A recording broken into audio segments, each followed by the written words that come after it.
আপনারা সবাই রোমান সাম্রাজ্যের কথা জানেন। খ্রিস্টের জন্মের ২৭ বছর আগে প্রতিষ্ঠিত হইয়া ৫ শতাব্দী ধরে টিকেছিল।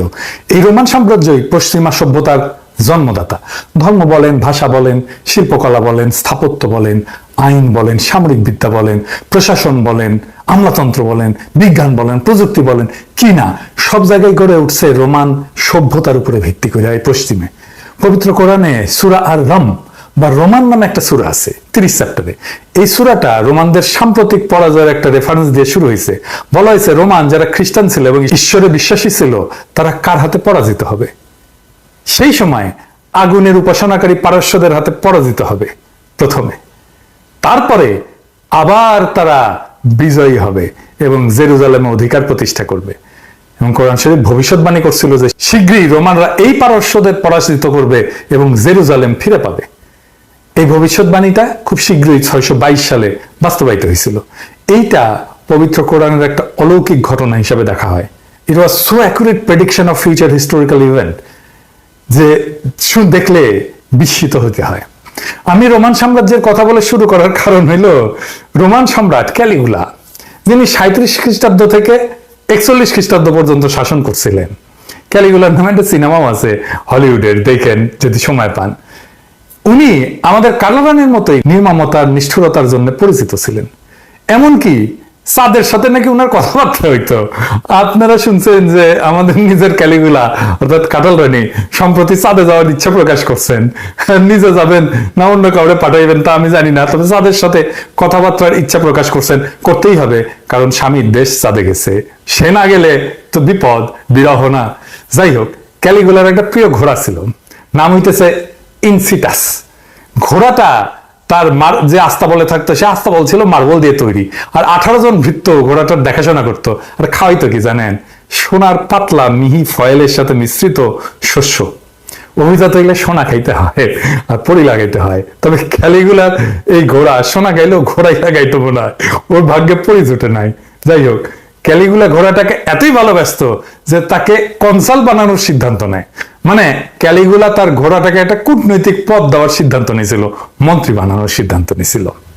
এখানেও আমাদের কাটাল রানী আমাদের কূটনীতির দায়িত্বে একের পর এক কিছু গাধা রিক্রুট করছে, করে ক্যালিগুলাকে অনুসরণ করছে। ক্যালিগুলা তার ঘোড়াগুলাকে কূটনৈতিক পদ দিছিল, কাটাল রানী দিছিল গাধাদের। আমরা তো গাধা আলগা মামানের কথা জানি, তাই না? ভারতকে বলে আসছিল যে হাসিনা ক্ষমতায় রাখতে হবে, আর বাংলাদেশ ভারত সম্পর্ককে স্বামী স্ত্রীর মতো বলে সার্টিফিকেট দিছিল। তো আমরা ভাবছিলাম যে পরিস্থিতি এর চেয়ে আর খারাপ হইতে পারে না, কিন্তু হায়, এর চেয়েও খারাপ জিনিস আমাদের কপালে জুটছে। আমাদের এখন আছে হাসাও মাহমুদ, একজন বেলজিয়ান নাগরিক, যার বেলজিয়ান পাসপোর্ট দিল্লিতে বেলজিয়ান দূতাবাসে ভল্টে নাকি রাখা আছে। উনি কয়দিন আগে কইছে যে মোদি অনুমোদন করায় কাটাল রানীর চীন সফর হচ্ছে। গাদার মাথা এটাও আসে না, মোদি যদি তার সার্বভৌম কর্তা হয় তাইলে সে নিজে পররাষ্ট্রমন্ত্রী হইতে পারবে না, কারণ বাংলাদেশকে তো আর স্বাধীন দেশ হিসেবে বিবেচনা করা হবে না। স্বাধীন দেশ না হইলে পররাষ্ট্রমন্ত্রী থাকার কোনো যুক্তি নাই।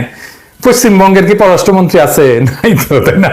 তো একই যুক্তিতে কাটাল রানী সত্যি যদি একজন প্রধানমন্ত্রী হয় তাইলে তার তো আর একটা দেশে প্রধানমন্ত্রীর অনুমতি নেওয়ার দরকার নাই। তার কথাতেই কাটাল রানী এখন একজন সত্যিকারের প্রধানমন্ত্রী না, একটা দেশের সার্বভৌম দেশের প্রধানমন্ত্রী না। সে যা বলছে সেটা সত্য হইলেও ক্ষমতাসীন বলে দাবি করা সরকারের শীর্ষ একজন পররাষ্ট্র বিষয়ক, কূটনীতি বিষয়ক একজন কর্মকর্তা, মন্ত্রী কখনোই এরকম প্রকাশ্যে কথা বলা উচিত না। এরপরে আর একটা কাঁধা কাউয়া কাদের এসে উচ্চারণ করে ভারত আমাদের রাজনৈতিক বন্ধু এবং চীন আমাদের উন্নয়নের বন্ধু। কাউয়া কাউয়া, হ্যাঁ কাউয়ার সাউন্ড দেন, দেন জোরে দেন, আরো জোরে, কান ফাটায় দেন এডিটর সাহেব। দুই দেশে আপনি ইদানিং কম সাউন্ড দিচ্ছেন, আরো জোরে। দুই দেশের মধ্যে দ্বিপাক্ষিক সম্পর্কের ভিত্তি কি? রাজনৈতিক সম্পর্ক। আপনি কখনো শক্তিশালী রাজনৈতিক সম্পর্ক ছাড়া দেশের শক্তিশালী উন্নয়ন অংশীদারিত্ব গঠন করতে পারবেন? কখনোই না। কিন্তু গর্দব কাউয়াকে কে বলবে? হ্যাঁ, আচ্ছা, কাউয়া গাধা হইতে চায়, কাউয়া বোধ হয় পছন্দ না। হ্যাঁ, সাহেব গাধার সাউন্ড ক্যাঙ্কা। হ্যাঁ, এনা শুন না আমার ক্ষুদ্র ভাতার ভগ্নীদের গাধার সাউন্ড। ও আচ্ছা, ভালোই তো গাধার সাউন্ড। তো এই আসলে দুই মোদি পুত্র গাধা আর কাউয়া, হাজা মাহমুদ আর কাউয়া কাদের চীন সফরে যাওয়ার আগে দুইটা বার্তা দেওয়ার চেষ্টা করছে। আজ এদিকে সাহেব গাধা আর কাউয়া দুইটার সাউন্ড একসাথে মিলা দেন তো, কেঙ্কা লাগে শুনে দেখি, ভালোই লাগে তো।